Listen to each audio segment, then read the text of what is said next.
Good morning students. आज का हमारा जो टॉपिक है वो रिवीजन है अपने फर्स्ट चैप्टर का। और उसमें जो इम्पोर्टेंट पॉइंट है हमारा वो है ग्रेविटेशनल पोटेंशियल एनर्जी। और आज हम लोग इसी के बारे में पढ़ेंगे। उसके साथ में मुक्ति वेग या पलायन वेग किसे कहते हैं ये देखेंगे। साथ में कुछ न्यूमेरिकल्स हैं एक दो जो कि आपके एग्जाम के लिए भी इम्पोर्टेंट है, तो हम लोग उसको सॉल्व करना सीखेंगे। सबसे पहले हम लोग स्टार्ट करते हैं ग्रेविटेशनल पोटेंशियल एनर्जी से, यानी गुरुत्वीय स्थितिज ऊर्जा। किसी वस्तु को गुरुत्वीय क्षेत्र के विरुद्ध अन्यत्र से गुरुत्व क्षेत्र के किसी बिंदु तक लाने में किया गया कार्य का मान उस वस्तु में स्थित ऊर्जा के रूप में संचित होता है। इसे गुरुत्वीय स्थित ऊर्जा कहते हैं, है ना। यहाँ पे क्या बोला गया है, किसी वस्तु गुरुत्वीय क्षेत्र के विरुद्ध, है ना। जो पृथ्वी पे ग्रेविटेशनल फोर्स है, पृथ्वी का जो अट्रैक्शनल फोर्स होता है किसी पिंड के लिए, जिसके कारण जितने भी वस्तुएं पृथ्वी पर हैं, जितने भी जीव जंतु हैं, सब पृथ्वी के ऊपर ही रहते हैं, वो उड़ते नहीं हैं आकाश में। पृथ्वी सबको बांध के रखती है अपने गुरुत्वाकर्षण के अंदर। तो उस स्थिति के कारण, यानी पृथ्वी के अगेंस्ट जाने में, उसके ग्रेविटेशनल फोर्स के अगेंस्ट जाने में, अगर किसी बिंदु तक, किसी एक हाइट तक आप जाते हो, कोई पिंड किसी ऊंचाई तक जाता है, तो वहां पे उसके अंदर, उस स्थिति में, उस स्थान पे उसके अंदर जो संचित ऊर्जा होती है, उसी को क्या कहते हैं, गुरुत्वीय स्थितिज ऊर्जा। इसके बारे में डिटेल में देखते हैं हम लोग। पिंड की विशिष्ट स्थिति के कारण या स्थान के कारण उसमें समाविष्ट ऊर्जा को स्थितिज ऊर्जा कहते हैं। हाँ, अगर पिंड पृथ्वी के ऊपर भी है तो भी उसमें ऊर्जा संचित होती है ना, उसको स्थितिज ऊर्जा पर कहते हैं। जैसे कि आपने 9th में पढ़ा है, काइनेटिक फोर्स क्या होता है या स्टैटिक फोर्स क्या होता है। स्थितिज ऊर्जा और फिर जो होती है अपना काइनेटिक एनर्जी होती है, यह ऊर्जा सापेक्ष होती है और पृष्ठभाग से पिंड की ऊंचाई बढ़ने पर वह बढ़ती जाती है। जितना पृथ्वी से दूर जाएगा कोई पिंड, उतना उसके अंदर ऊर्जा अधिक संचित होती है। सिंपल सी बात है। आप जितना ऊपर गेंद फेंकोगे, वो गेंद उतनी ही तीव्रता से नीचे आएगी, उतना ही उसको टाइम लगेगा, उतनी जोर से वो पृथ्वी के ऊपर टकराने वाली है। अगर आपने थोड़ी सी ऊंचाई से गेंद नीचे फेंकी, तो उसके जो टकराने का जो क्षमता होती है वो कम होती है, यानी उसमें ऊर्जा कम निकलती है। लेकिन अगर आपने बहुत जोर से कोई वस्तु ऊपर की तरफ फेंकी है, तो जितनी ही ऊपर से नीचे आएगा, उतनी ही अधिक जोर से वो पृथ्वी पर टकराती है, यानी उसके अंदर उतनी अधिक ही ऊर्जा संचित हो जाती है। फिर यहाँ पे देखते हैं हम लोग, एम द्रव्यमान तथा पृथ्वी के पृष्ठभाग से एच ऊंचाई पर स्थित पिंड की स्थितिज ऊर्जा mgh होती है और पृथ्वी के पृष्ठभाग पर वह शून्य होती है। यहाँ पे हम डायग्राम में देखते हैं कि पहला कंडीशन, यहाँ पे 3 कंडीशन दिए गए हैं आपको। पहले कंडीशन में क्या है कि जो पिंड है, मैंने यहाँ पे गेंद शो किया है, एक गेंद है जो कि पृथ्वी के एकदम नजदीक है, पृथ्वी पर है, मान लीजिए पृथ्वी पर है, तो इसके अंदर जो स्थितिज ऊर्जा होती है, क्योंकि जो ग्रेविटेशनल फोर्स उसके ऊपर क्या कर रहा है, यहाँ पे बिल्कुल कम काम कर रहा है। तो फिर क्या होगा कि अब इसके अंदर जो स्थितिज ऊर्जा है वो बिल्कुल शून्य होती है। हाइट नहीं है ना, यहाँ पे हाइट कितना है, 0 है ना। जी तो उतना ही रहेगा, 9.8 मीटर प्रति सेकंड स्क्वायर रहता है। लेकिन इसका जो हाइट है, पृथ्वी से ऊंचाई कितनी है, 0 है। अब यहाँ पे मान लीजिए कि हम लोग कहते हैं कि यहाँ पर जो स्थितिज ऊर्जा होती है उसका फॉर्मूला क्या होता है, mgh। अब यहाँ पे अगर हम इसकी बात करें, mgh, ओके। यहाँ पे अगर हम पोटेंशियल एनर्जी की बात करें, mgh, तो क्या हो जाएगा, मास तो जो इस बॉल का है वो रहेगा ही, जी कितना हो जाएगा, 9.8। लेकिन हाइट कितनी है, हाइट 0 हो गया। अब हम मास में और 9.8 में अगर 0 से मल्टीप्लाई करें तो क्या हो जाएगा, वो 0 हो जाएगा, है ना। 0 से किसी भी बड़ी संख्या में आप मल्टीप्लाई करिए, फाइनली वो क्या हो जाता है, 0 हो जाता है। तो यहाँ पृथ्वी की सतह पर जो का पोटेंशियल एनर्जी है, यानी जो स्थितिज ऊर्जा है, वो क्या हो जाएगा, 0 हो जाएगा।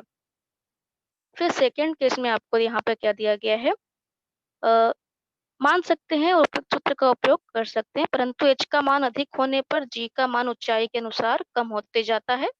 पिंड पृथ्वी से अनंत दूरी पर होने पर g का मान 0 होता है और पिंड पर पृथ्वी का गुरुत्वीय बल कार्य नहीं करता। इस कारण वहां पिंड की गुरुत्वीय स्थितिज ऊर्जा 0 मानी जाती है। अतः दूरी उससे कम होने पर स्थितिज ऊर्जा ऋण होती है। अब यहाँ पे देखते हैं सेकेंड केस। अब मान लीजिए कि यहाँ तक पृथ्वी का गुरुत्वाकर्षण बल काम कर रहा है, यहाँ तक, ओके? और इसके बाहर जो है वो पृथ्वी का गुरुत्वाकर्षण बल कार्य नहीं करता, यानी पृथ्वी की पहुँच से आप दूर चले जाओगे। अगर गेंद यहाँ तक है, लिमिट तक है, गुरुत्वाकर्षण के अंदर है और h ऊँचाई पर है, यानी कि पृथ्वी की सतह से वो h ऊँचाई पर है, तो वहाँ पे जो गेंद का मास है यानी जो द्रव्यमान है mb कार्य करता है, उसमें मल्टीप्लाई करेंगे गुरुत्वाकर्षण बल, क्योंकि गुरुत्वाकर्षण के आकर्षण क्षेत्र में है, तो गुरुत्वाकर्षण उसके ऊपर काम करेगा ही और उसके साथ में हाइट, ऊँचाई, है ना? अब इन सबको जब मल्टीप्लाई करोगे तो आपको पोटेंशियल एनर्जी का जो फ़ॉर्मूला है, पोटेंशियल एनर्जी यानी स्थितिज ऊर्जा बराबर मास गुणे ग्रेविटेशनल फ़ोर्स गुणे हाइट, है ना? mgh ये आपका फ़ॉर्मूला मिलता है। अब इस थर्ड केस देखते हैं। थर्ड केस में क्या होता है कि ये लिमिट के बाहर चली गई गेंद, मतलब आपने इतना जोर से गेंद फेंका कि जो गेंद है वो पृथ्वी के गुरुत्वाकर्षण क्षेत्र के बाहर चली गई। अब क्योंकि जी का मान यहाँ पे क्या माना जाता है, ज़ीरो, क्योंकि गुरुत्वाकर्षण है ही नहीं। जब गुरुत्वाकर्षण काम नहीं कर रहा है मतलब गुरुत्वाकर्षण क्या हो गया? ज़ीरो हो गया। तो सेम चीज़ होगा, आप m का मान लिखिए, जी का मान 0 हो जाएगा, एच तो अनंत है, इनफाइनाइट है ना, अनंत यानी कि चला गया ऊपर। अब इनफाइनाइट होने के बाद भी क्या होगा कि अब जी में अगर शून्य है, मल्टीप्लाई करोगे तो फाइनली आपको क्या मिलेगा? शून्य ही मिलेगा। तो 2 कंडीशन में यानी अगर पृथ्वी पर स्थिर है कोई पिंड तो और अनंत दूरी पर चली गई तो भी, तो पोटेंशियल एनर्जी क्या हो जाती है? शून्य हो जाती है। अब पृथ्वी के गुरुत्वाकर्षण के अंदर ही है लेकिन कुछ ऊंचाई पर है, तो वहां पर पोटेंशियल एनर्जी काम करता है। तो ये हो गया पोटेंशियल एनर्जी के बारे में। अभी नेक्स्ट देखिए यहाँ पे दिया है, पिंड पृथ्वी के पृष्ठभाग से h ऊंचाई पर स्थित होने पर उसकी गुरुत्व स्थितिज ऊर्जा ऋण जी एम एम, यहाँ पे देखिए जी क्या है? गुरुत्व स्थिरांक।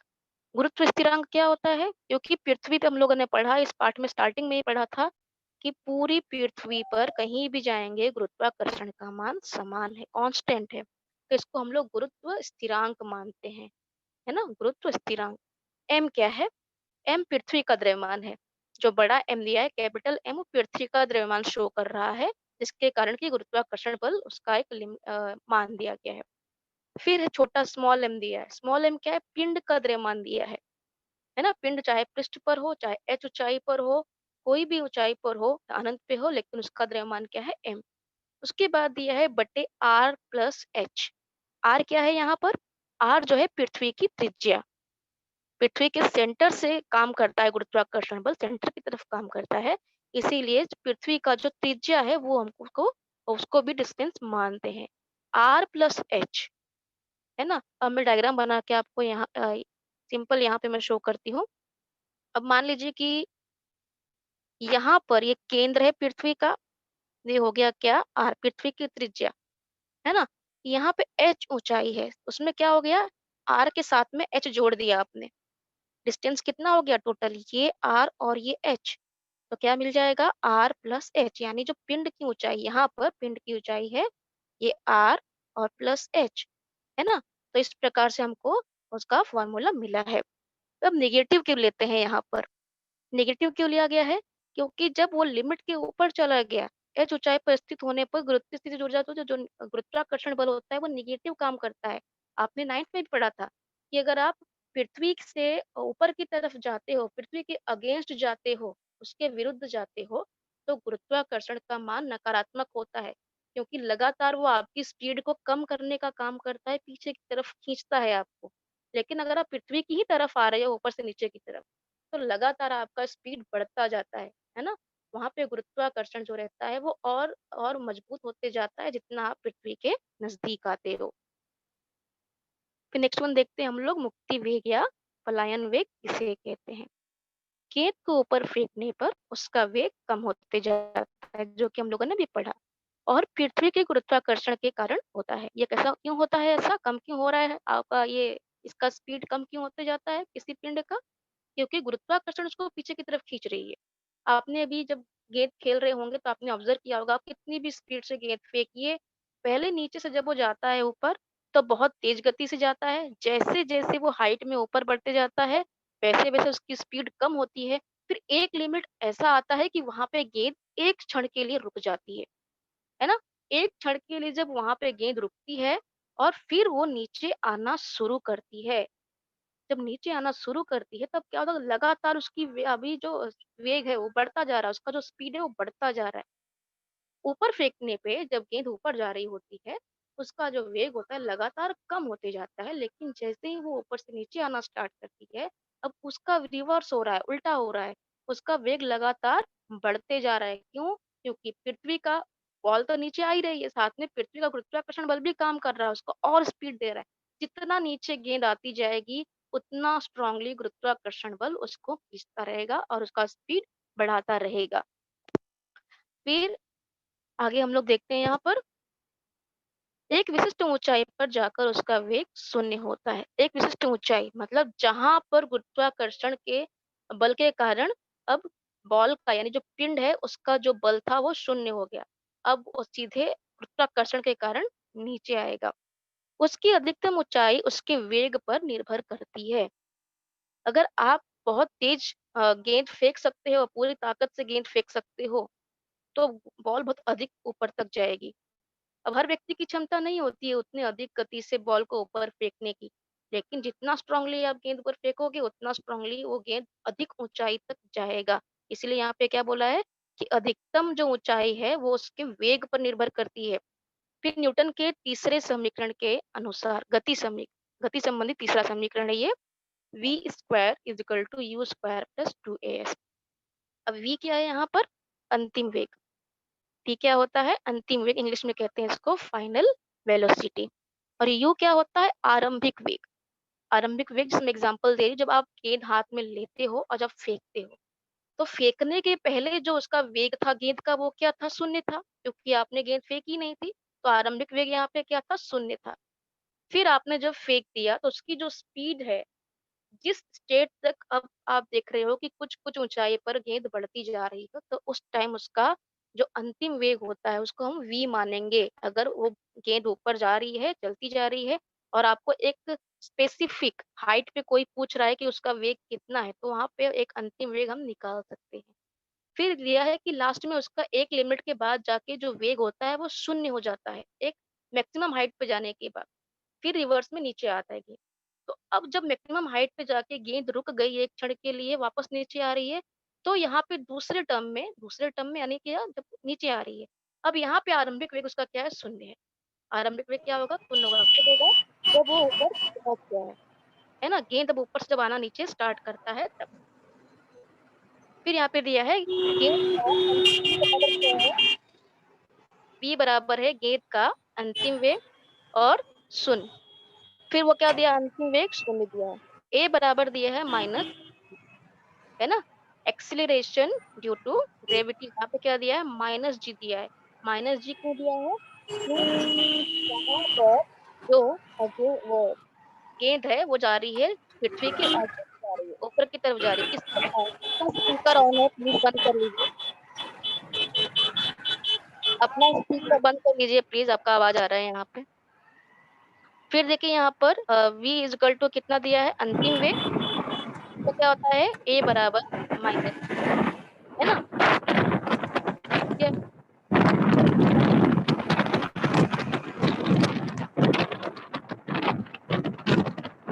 हेलो,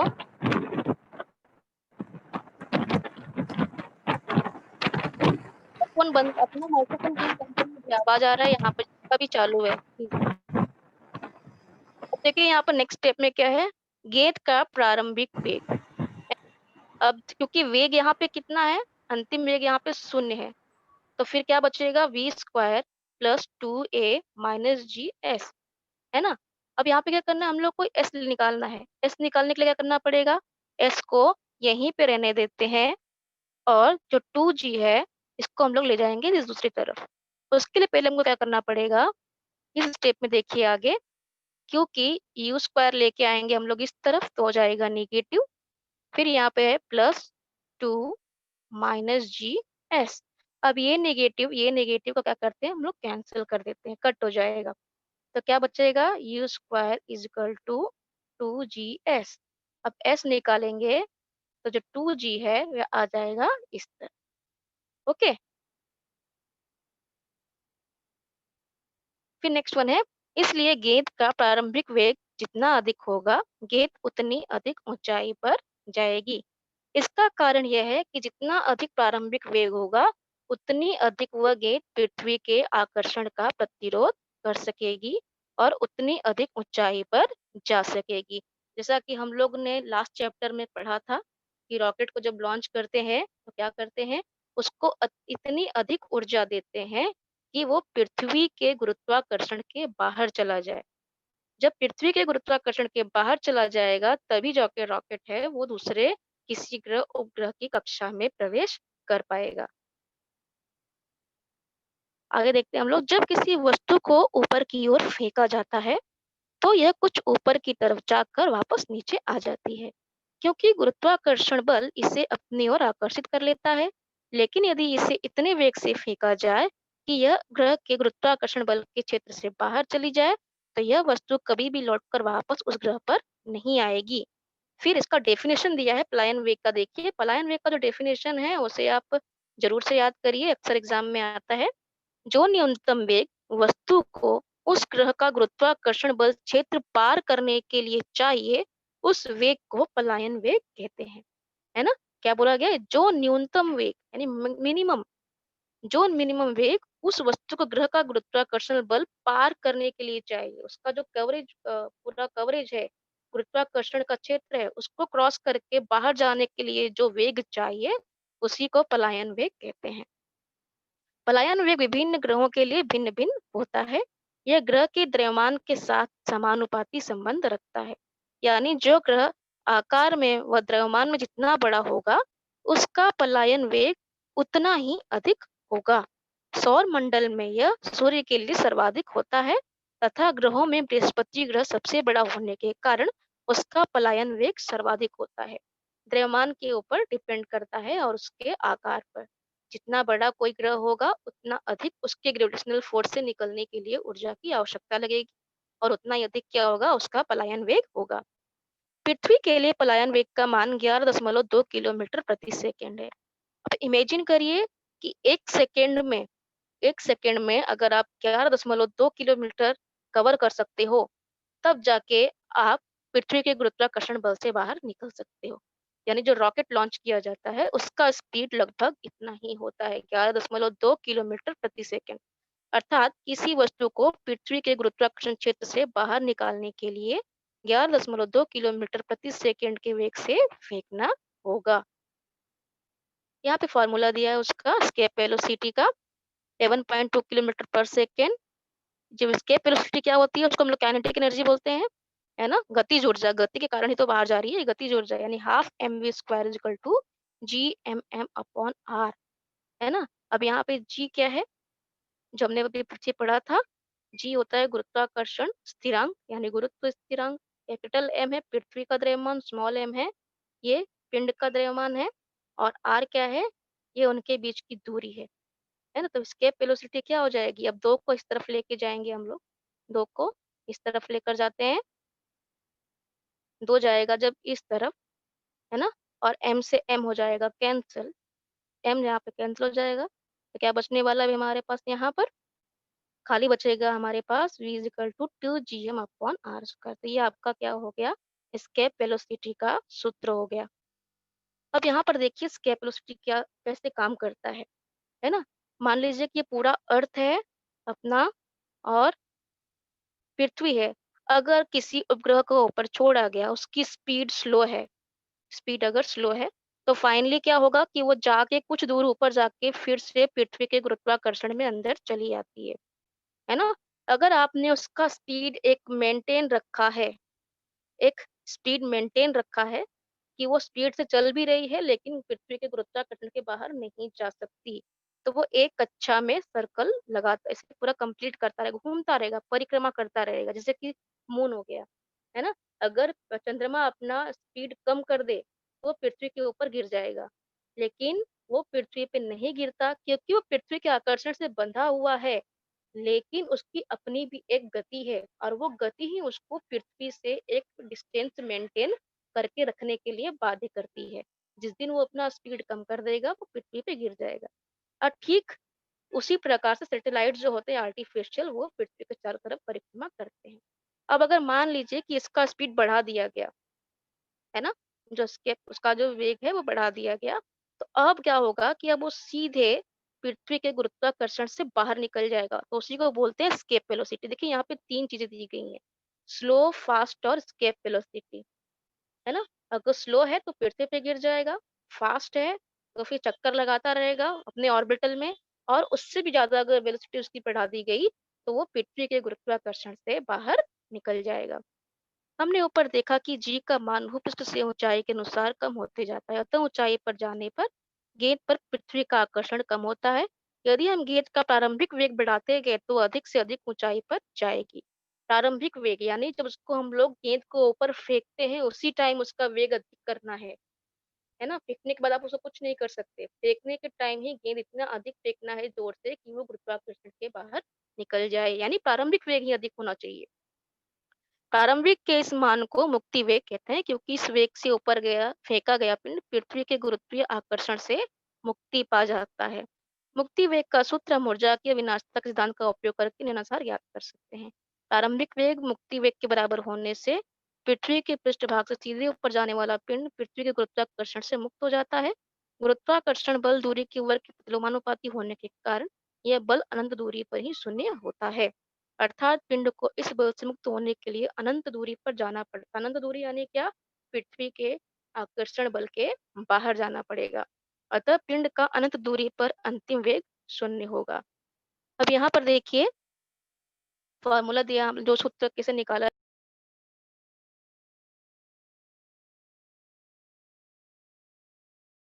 पृष्ठ भाग पर देखिए यहाँ पर गतिज ऊर्जा कितनी है? 1/2 mv²। ये हम लोगों ने 9th में पढ़ा हुआ है, स्थितिज ऊर्जा और गतिज ऊर्जा। गतिज ऊर्जा का फॉर्मूला यही होता है 1/2 mv²। यहाँ पे एस्केप क्यों लिखा हुआ है? क्योंकि वो पृथ्वी के पलायन वेग के लिए बात की जा रही है यहाँ पर। स्थितिज ऊर्जा कितनी है? -g/mm/r, जो कि हम लोगों ने अभी ऊपर देखा। यहाँ पे r+h अभी नहीं लिखा हुआ है क्योंकि ये पृथ्वी की सतह की बात हो रही है। फिर कुल ऊर्जा कितनी होती है? टोटल एनर्जी कितनी होती है? गतिज ऊर्जा प्लस स्थितिज ऊर्जा, है ना? गतिज ऊर्जा प्लस स्थितिज ऊर्जा। तो यहाँ पर ये फॉर्मूला काम करेगा। लेकिन अनंत दूरी का पृष्ठभाग की बात कर रहे थे हम लोग अभी। ये पृष्ठभाग की बात हो रही थी। अभी दूसरा है यहाँ पर ये अनंत दूरी की बात हो रही है। गतिज ऊर्जा वहाँ पे क्या हो जाएगी? 0 हो जाएगी, है ना? वहाँ पे गतिज ऊर्जा किस हो जाएगी? 0। स्थितिज ऊर्जा वो भी शून्य हो जाएगी। तो कुल ऊर्जा कितनी हो गई यहाँ पर? टोटल हो गया 0, है ना? तो ऊर्जा की अविनाशता के नियम के अनुसार क्या हो जाएगा? E1 इज़िकल टू E2 हो गया क्योंकि ये भी 0 है और ये भी 0 है, यानी E1 इज़िकल टू E2। तो यहाँ पे इसको इस प्रकार से हम सॉल्व करेंगे। फाइनली सॉल्व करने पे देखिए जो 2 है ये हमारा, ये 2 चला जाएगा इस तरफ, है ना? यहाँ पे क्या बचेगा? v² 2gm/r। r m और m हो जाएगा कैंसल। अब यहाँ पे हमको खाली कितना मिलेगा? v² is equal to 2gm/r। हमको v² नहीं चाहिए, हमको खाली v चाहिए। तो सब करनी में आ जाएगा, है ना? 2gm/r, है ना? अभी gm क्या होता है यहाँ पर? ये कैप आपका क्या हो गया? गुरुत्वाकर्षण बल हो गया। तो क्या हो गया? इन रूट 2g r। r क्या है यहाँ पर? ये पृथ्वी का त्रिज्या है। चंद्र पर या अब देखिए सबका मान रखने के बाद हमको यही आंसर मिला 11.2 किलोमीटर पर सेकेंड, जो कि हम लोगों ने निकाला कि एस्केप वेलोसिटी है। इतना हमेशा आप याद रखिए, एस्केप वेलोसिटी कितना होता है? 11.2 किलोमीटर पर सेकेंड। चंद्र पर या दूसरे ग्रहों पर भेजे जाने वाले अंतरिक्ष यानों के प्रारंभिक वेग का मुक्ति वेग से अधिक होना आवश्यक होता है ताकि वे यान पृथ्वी के गुरुत्वाकर्षण को पार करके अन्य ग्रहों पर जा सके। अगर इससे कम स्पीड होगा तो क्या होगा कि वो गुरुत्वाकर्षण को पार करेगा ही नहीं और फाइनली क्या होगा? जो सैटेलाइट या जो मिसाइल्स ऊपर भेजे गए हैं वो रिटर्न होके रॉकेट्स नीचे ही आ जाएंगे। नेक्स्ट वन देखते हैं हम लोग। यहाँ पे देखिए स्वाध्याय का आपको एक क्वेश्चन दिया गया है जो कि बोर्ड एग्जाम में भी आया था, तो इसलिए मैं आपको यहाँ पे इसको एक बार थोड़ा समझा दे रही हूँ, है ना? इसको एक बार समझ लेते हैं हम लोग। सिद्ध करो कि एक तारे से आर अंतर पर स्थित ग्रह का परिभ्रमण काल टी है। यदि वह ग्रह 2 आर अंतर पर हो तो उसका परिभ्रमण काल इन रूट 8t होगा, है ना? ये हमको प्रूव करना है। तो क्या लिखेंगे पहले हम लोग? पहले आपको क्वेश्चन समझ लीजिए। एक तारे से r अनंत अंतर पर स्थित ग्रह, है ना? मैं यहाँ पे डायग्राम आपको सिंपल ड्रॉ करके दिखा रही हूँ। मान लीजिए कि एक तारा है और उससे कोई r डिस्टेंस पे एक ग्रह है ना? ये क्या हो गया आपका स्टार और ये हो गया आपका सैटेलाइट, है ना? मैं इसके लिए ऐसे लिख दे रही हूँ। ये r डिस्टेंस पे है। फिर अगर इसी को हम लोग यानी जो r है इसको हम 2r कर दे रहे हैं यानी डबल कर दे रहे हैं। जो डिस्टेंस है उसको अगर डबल कर देंगे तो उसका परिभ्रमण काल कितना होगा? अब इसको एक चक्कर मारने में जब केवल r था तो एक चक्कर मारने में समय कितना लग रहा था t। लेकिन जब हम लोगों ने इसका डिस्टेंस बढ़ा दिया, है ना? यानी कि अब क्या करना है कि उस तारे से 2r 2r डिस्टेंस बढ़ा दिया तो अब टाइम ज़्यादा लगने वाला है क्योंकि डिस्टेंस ज़्यादा हो गया, दूरी तय करनी पड़ेगी। तो अब कितनी दूरी कितना टाइम लगेगा उसको दूरी तय करने में यही हमको पूछा गया है।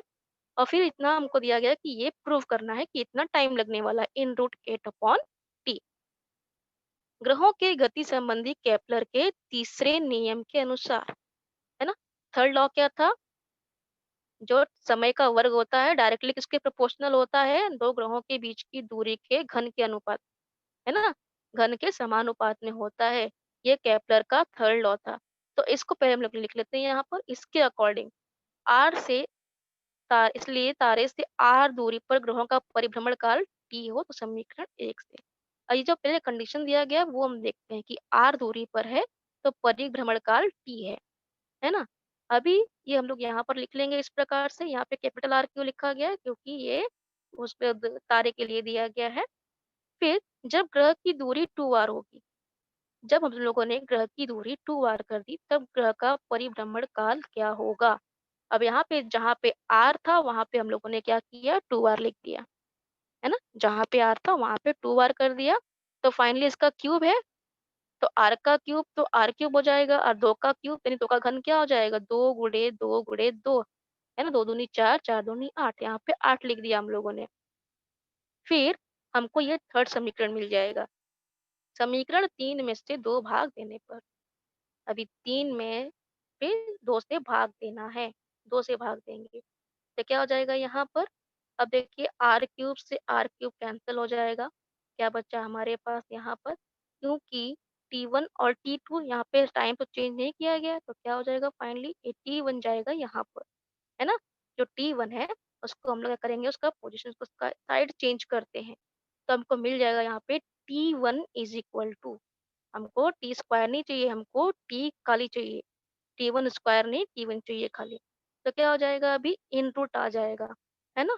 तो टी1 मिल गया हमको इन रूट 8t। तो इस प्रकार से बहुत ही सिंपल है, मैथमेटिकल फॉर्म में यहाँ पे खाली सॉल्व करना है आपको। नेक्स्ट हम देखते हैं हम लोग, यदि किसी एक ग्रह पर एक पिंड को 5 मीटर ऊपर से नीचे आने में 5 सेकंड लगते हैं, है ना?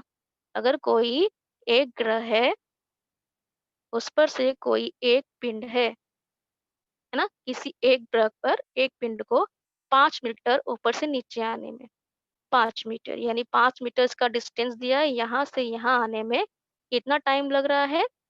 अभी डिस्टेंस तो हो गया 5 यानी s, है ना? इसको s और टाइम कितना दिया है? t बराबर दिया है हमको 5 सेकंड, 5 सेकंड दिया गया है। तो यही हमको यहाँ पे हल करना है कि गुरुत्वीय त्वरण यानी g का मान कितना होगा? तो आरंभिक वेग कितना था? आरंभिक वेग हमको नहीं दिया तो ऊपर से नीचे आने में डायरेक्टली दिया है तो आरंभिक वेग कितना होगा? 0। s यानी डिस्टेंस विस्थापन, s कितना है? 5 मीटर, t यानी समय 5 सेकंड। तो यहाँ पे देखिए आपको पूछा है विस्थापन यानी हाइट दिया है और टाइम दिया है ना? तो हमको यहाँ पर गति का दूसरा नियम लगाना पड़ेगा। s बराबर ut plus half at square होता है और a की जगह पे हम लोगों ने g लिखा है। a यानी क्या होता है? त्वरण। और यहाँ पे त्वरण किसके कारण है? गुरुत्वाकर्षण के कारण है। तो त्वरण क्योंकि गुरुत्वाकर्षण के कारण है यहाँ पर तो हम लोग a की जगह पे g कर देते हैं। और फिर जो वैल्यूज दिए गए हैं अपने को वो हम लिख लेते हैं यहाँ पर। यहाँ पे देखिए क्योंकि u का मान कितना था? 0 था। है ना? u का मान कितना था? 0 गुणे t। अब यहाँ पे t कितना था? 5। उसके बाद हाफ जी टी स्क्वायर। अब 0 में 5 का मल्टीप्लाई करोगे तो 0 हो जाएगा, इसलिए डायरेक्टली इसको न लिख के यहाँ पे खाली इसका वैल्यू लिखा गया है ना? हाफ जी, जी का मान कितना दिया है? जी का मान हमको निकालना है। और एस यानी हाइट कितनी दी गई थी? 5 हमने लिख लिया यहाँ पर। फिर अगर इसको हम इस तरफ लेके जाते हैं, 5 का वर्ग कितना होता है? 25, है ना? 5 का वर्ग कितना होता है? 25 होता है। अभी 2 को इस तरफ लेके जाएंगे तो कितना हो जाएगा? 10, है ना? 2 को इस तरफ लेके जाओगे तो क्या हो जाएगा? 5 दूनी 10, तो 10 बराबर हो जाएगा जी 25। जी 25, 10 इज इक्वल टू जी 25। हमको अब जी निकालना है, तो 25 आ जाएगा इस तरफ, है ना? तो हमको ये स्टेप मिलेगा जी बराबर 10/25। अब क्योंकि 25 से छोटा है 10, तो पहले यहाँ पे डायरेक्टली 0 पॉइंट लगा देंगे, 0। फिर पॉइंट लगाएंगे तो ऊपर 100 हो जाएगा। पॉइंट बढ़ाएंगे तो ऊपर शून्य बढ़ जाएगा ना, जब यहाँ पे पॉइंट बढ़ाएंगे यहाँ पे शून्य बढ़ जाएगा।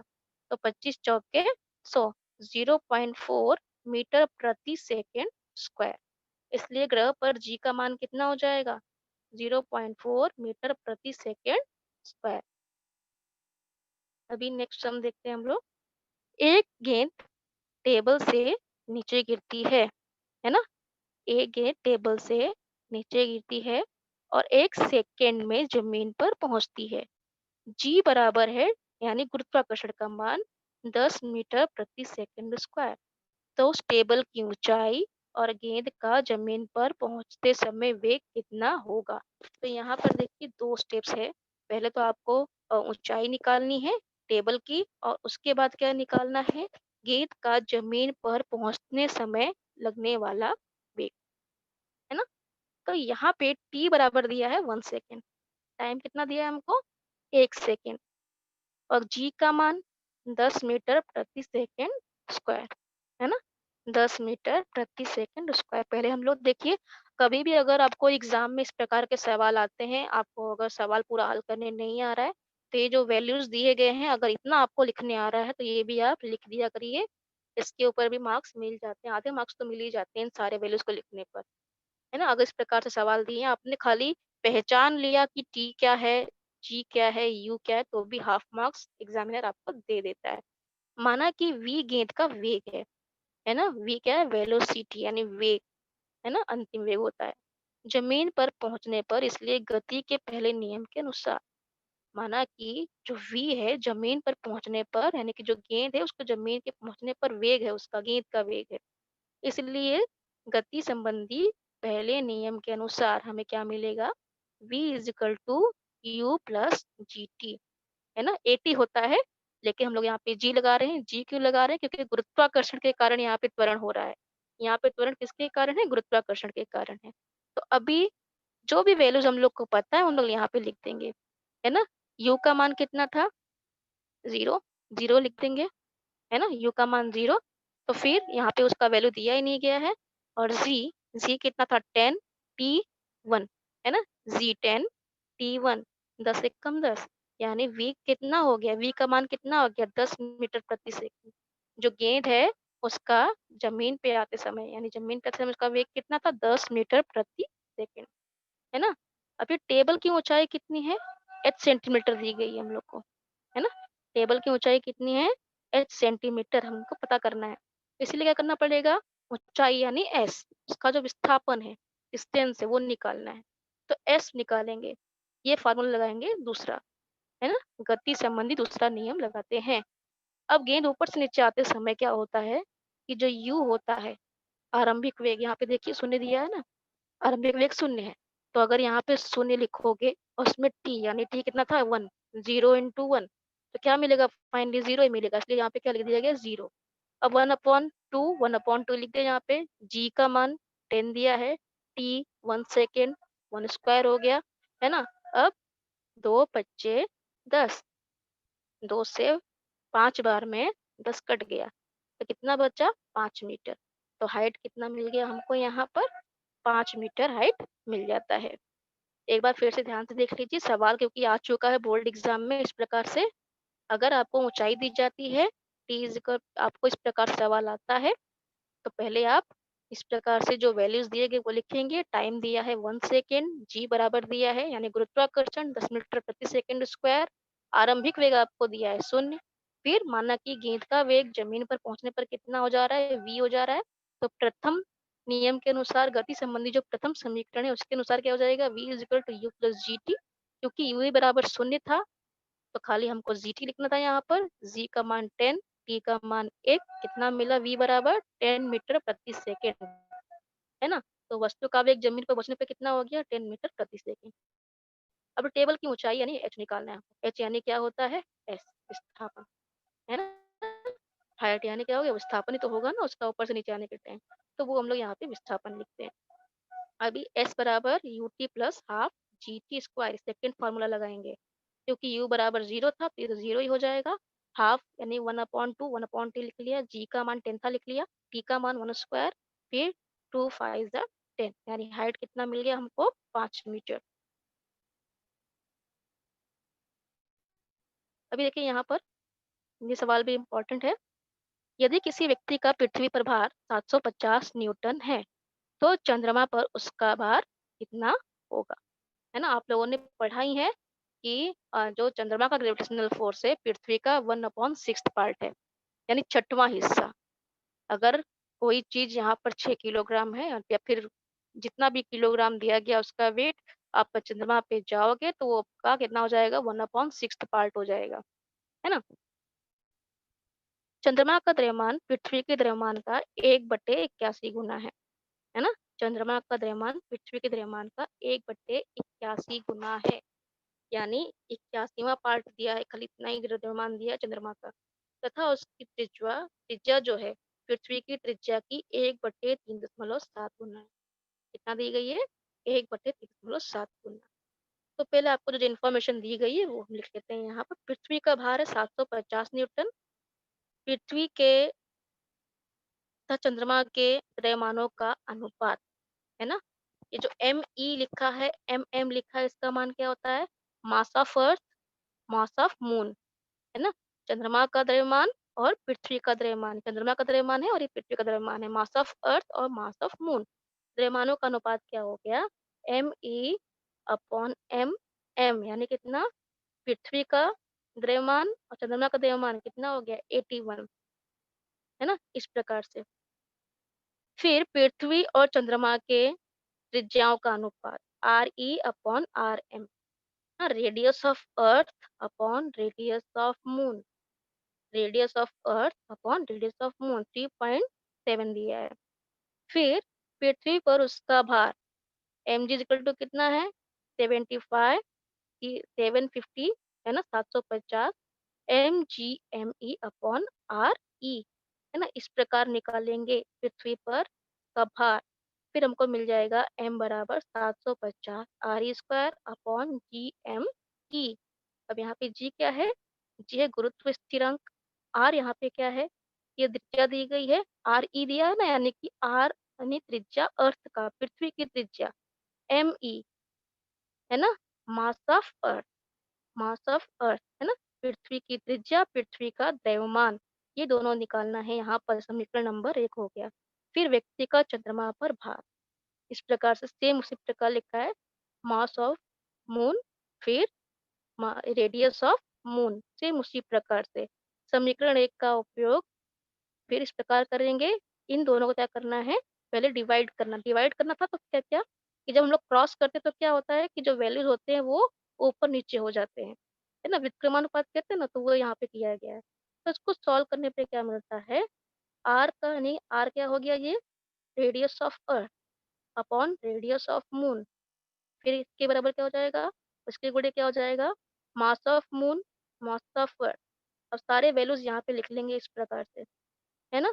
तो फाइनली आप इसको जब सॉल्व करोगे, तो सॉल्व करने में टाइम लगेगा, मैं करके दिखाती हूँ आपको, ज़्यादा सॉल्व नहीं कर सकते यहाँ पे, खाली सॉल्व करने पे आप जब ट्राई करोगे तो आपको मिलेगा 126.8 न्यूटन। ओके। फिर चंद्रमा पर भार पृथ्वी चंद्रमा पर भार पृथ्वी के भार का 1/6 गुना होता है।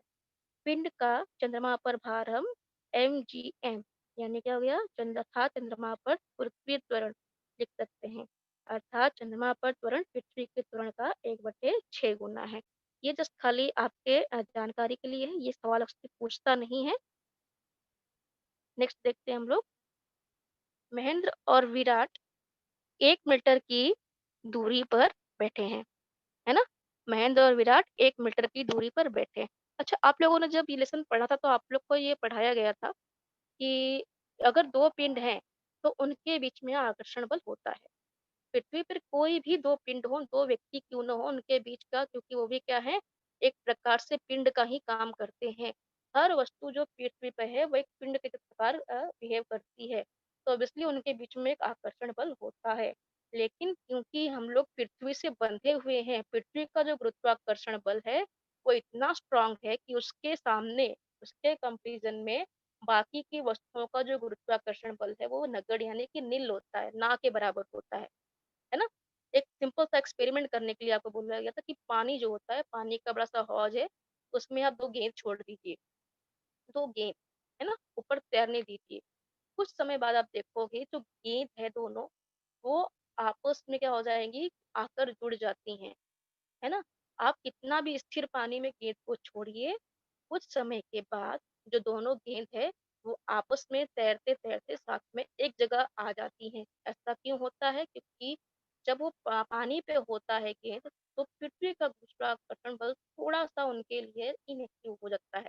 काम तो करता है ऑब्वियसली, लेकिन वो क्योंकि थोड़ा-सा उससे फ्री हो गया है इस सतह से, इसलिए जो गेंद है वो तैरते-तैरते दोनों साथ में एक-दूसरे के साथ में आ जाती हैं। तो सेम उसी प्रकार यहाँ पर भी सवाल दिया गया है। महेंद्र और विराट 1 मीटर की दूरी पर बैठे हैं। उनके द्रव्यमान क्रमशः 75 और 80 किलोग्राम है।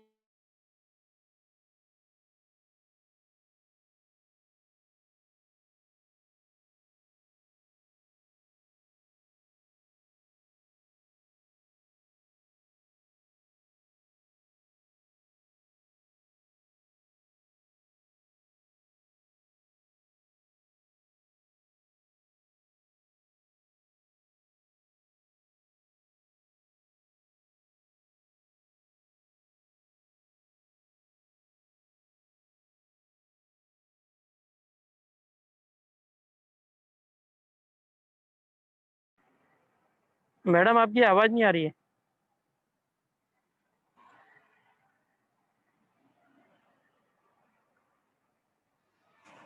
मैडम आपकी आवाज नहीं आ रही है।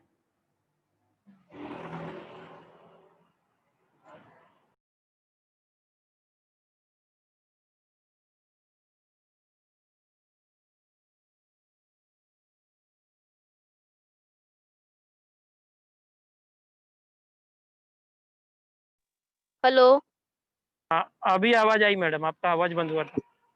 सर नेटवर्क प्रॉब्लम हो गया थोड़ा-सा। Okay, it's okay. अभी कितना टाइम लेंगे मैडम? सर बस 5 मिनट लगेंगे। हाँ ठीक।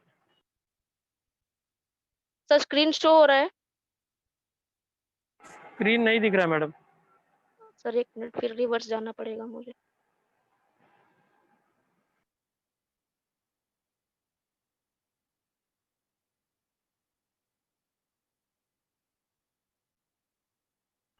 अभी आ गया मैडम स्क्रीन आपका। हाँ, कंटिन्यू कीजिए। Okay sir.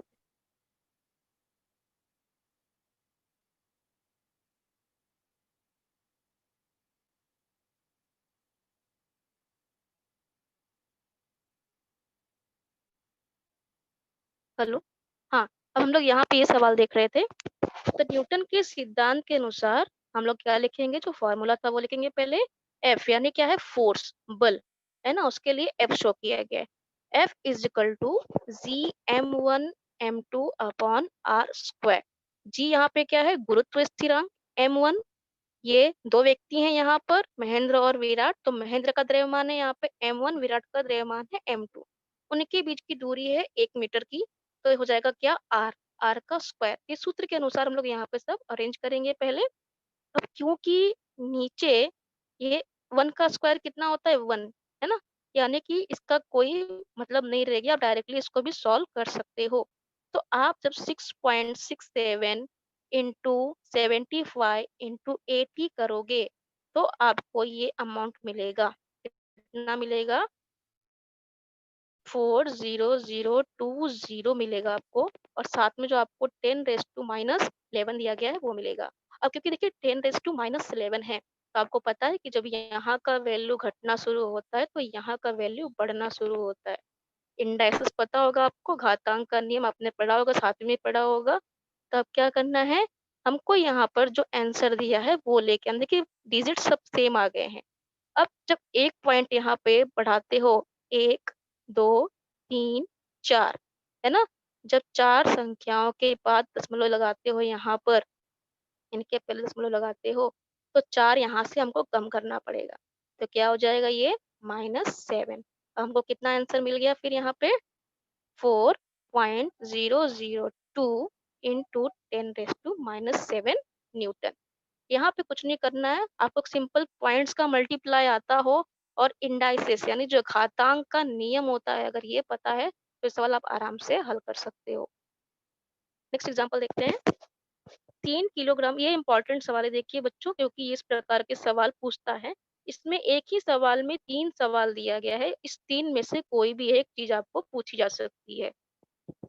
एक 3 किलोग्राम द्रव्यमान का लोहे का गोला 125 मीटर ऊंचाई से नीचे गिरा, 125 मीटर ऊंचाई से नीचे गिरा।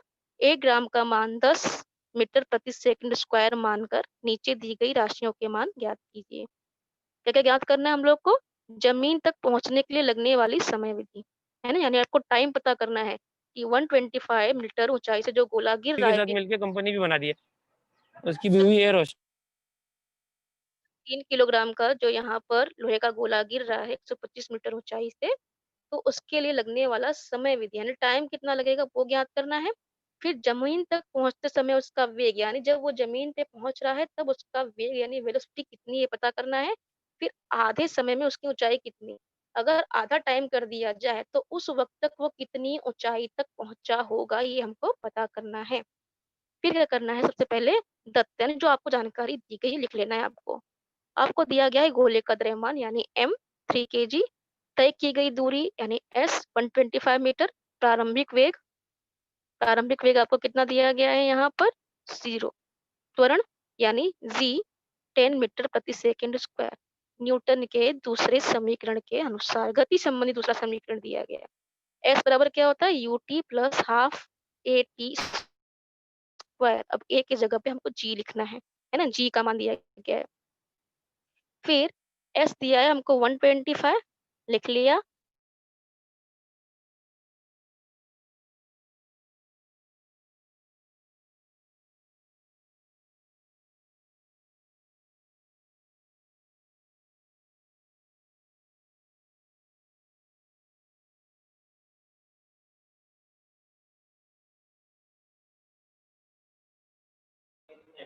आपका आवाज गया मैडम वापस से।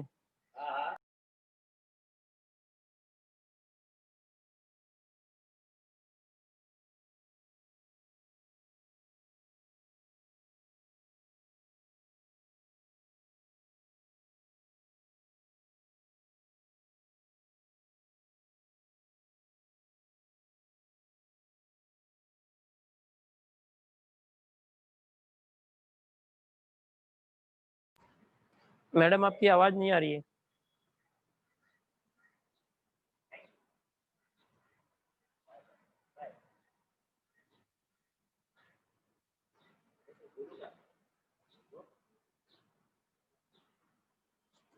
हेलो बच्चों, अभी मैडम का जो लेक्चर था वो नेटवर्क इशू की वजह से मैडम बाहर हो गई है। रिवीजन का लेक्चर था, टाइम हो चुका है। अभी लेक्चर को यहीं पर फिनिश करते हैं, ठीक है। अभी कल संडे है, कल लेक्चर नहीं होगा और आगे का टाइम टेबल नहीं आया हुआ है 1 नवंबर से। तो जैसे अगर टाइम टेबल आता है या कुछ सूचना आती है तो मैं आपको ज़रूर बताऊंगा। आज का लेक्चर यहीं फिनिश होता है। ओके, आज का लेक्चर यहीं फिनिश होता है और आप लोग यूट्यूब चैनल पर जाकर पढ़ाई करते रहें अच्छे से, ठीक है। फिर वापस से कनेक्ट करेंगे सभी को, मंडे के बाद कनेक्ट हो सकते हैं। अगर टाइम टेबल आए तो ग्रुप में जैसा भी होगा बताऊंगा आप। Bye everyone.